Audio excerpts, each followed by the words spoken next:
What if everything you call reality were only a reflection of what you believe yourself to be? Perhaps awakening is not about acquiring something new, but about losing something old.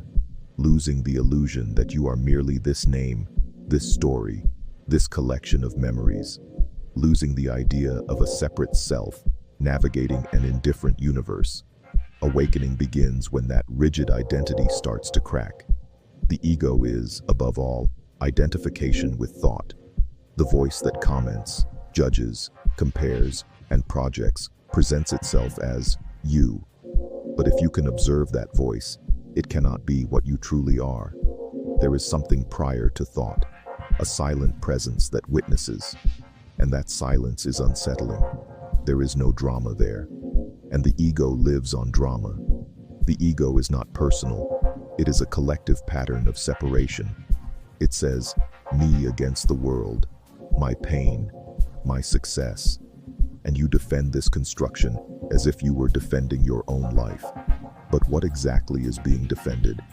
We have been conditioned to believe that we are entities encapsulated in skin, fragments lost in the cosmos, like a wave imagining it is separate from the ocean. Awakening is realizing that you are not in the universe. You are the universe happening as you. And then fear arises. If there is no separate self, who am I? What happens to my desires and achievements? Here the shadow appears. When the masks fall, we see fears, impulses, contradictions. The shadow is not an enemy, it is unintegrated energy. The ego fears dissolution because it confuses control with existence. But you have never been in total control. Your heart beats on its own. Thoughts arise spontaneously. Emotions appear uninvited. The attempt to secure permanent certainty is the root of anxiety.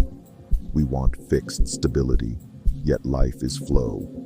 Awakening is recognizing that flow, not as resignation, but as clarity. Feeling the now, not thinking about it, feeling it. When this happens, the inner narrator weakens. A space opens between thought and perception. In that space there is no past or future, only awareness. And that awareness is not merely personal.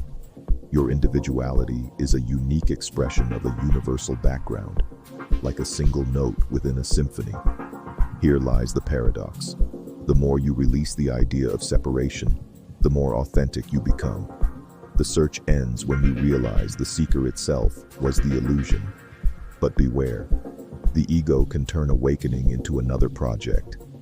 I am evolving. I am more conscious.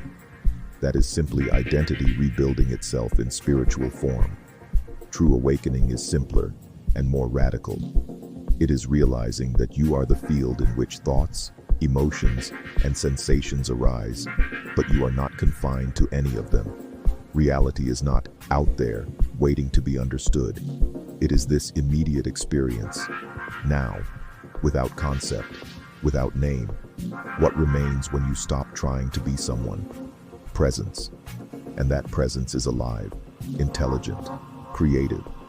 It is the same impulse that moves galaxies and grows trees. You are not separate from it. You are that impulse expressing itself as human consciousness. Awakening is not escaping the world, but seeing it without the egoic filter, acting without needing to prove, loving without possessing, living without the anxiety of becoming.